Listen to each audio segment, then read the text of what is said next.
warahmatullahi wabarakatuh. Pada kesempatan kali ini kita akan belajar bersama tentang materi tema 1 subtema 3 muatan IPA, yaitu macam-macam kelainan atau gangguan pada organ gerak aktif dan pasif. Oke, langsung saja simak materi berikut.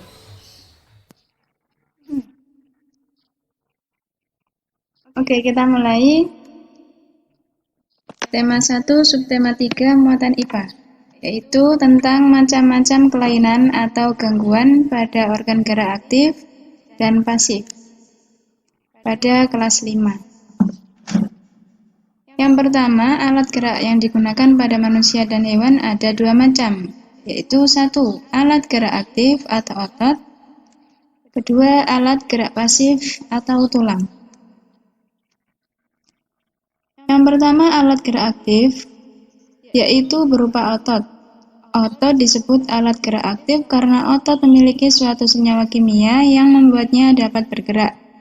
Otot mempunyai peran yang penting dalam setiap gerak manusia. Coba kamu amati aktivitas hari-harimu. Pada saat memegang suatu benda, organ tubuhmu yang paling berperan adalah otot. Tahukah kamu apa itu otot? Otot adalah jaringan yang ada di dalam tubuh manusia, berupa alat gerak aktif yang menggerakkan tulang, sehingga menyebabkan suatu individu dapat bergerak. Kelainan pada organ gerak aktif atau otot. Yang pertama, hipertrofi. Yang kedua, atrofi. Yang ketiga, stiff atau kaku leher.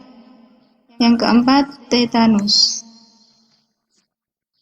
Yang pertama, hipertrofi yaitu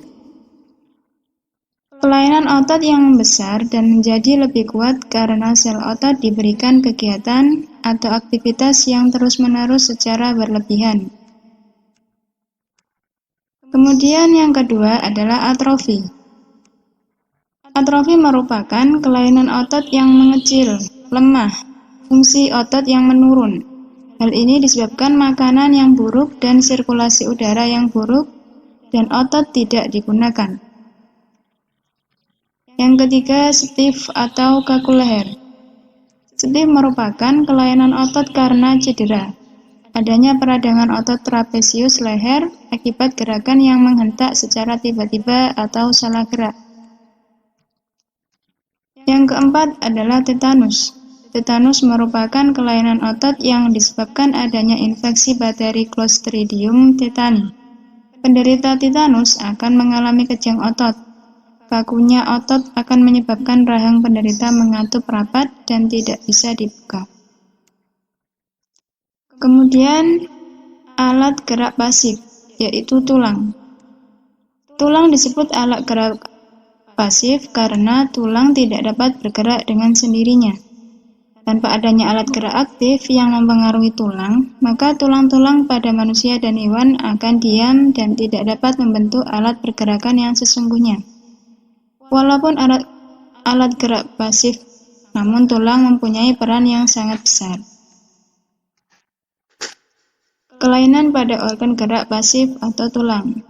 Yang pertama, fraktura atau patah tulang. Yang kedua, osteoporosis. Yang ketiga, lordosis. Yang keempat, skoliosis. Yang kelima, kifosis. Dan yang keenam, rakitis. Yang pertama, fraktura atau patah tulang.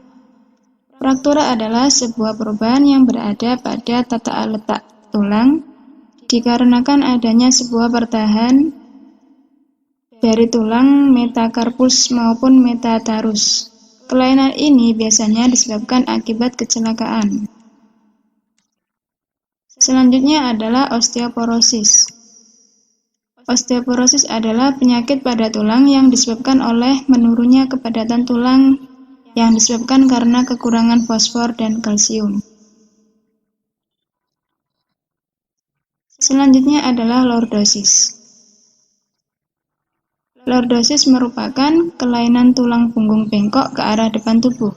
Kelainan yang disebabkan oleh sikap duduk yang salah, sehingga tulang belakang melengkung pada daerah lumbalis. Selanjutnya, skoliosis. Skoliosis merupakan kelainan tulang punggung bengkok ke arah samping tubuh. Kelainan ini disebabkan oleh sikap duduk yang salah. Hal ini menyebabkan badan akan bengkok membentuk huruf S.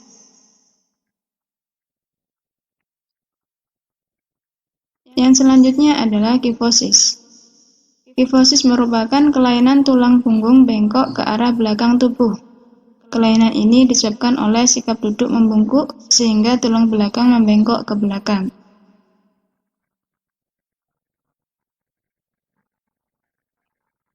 Kemudian rakitis. Rakitis adalah penyakit pada tulang yang disebabkan oleh kekurangan gizi seperti fosfor, kalsium, dan vitamin D. Hal ini menyebabkan tulang tidak tumbuh dengan normal. Penyakit ini dapat membentuk tulang kaki menjadi bengkok seperti huruf O atau X.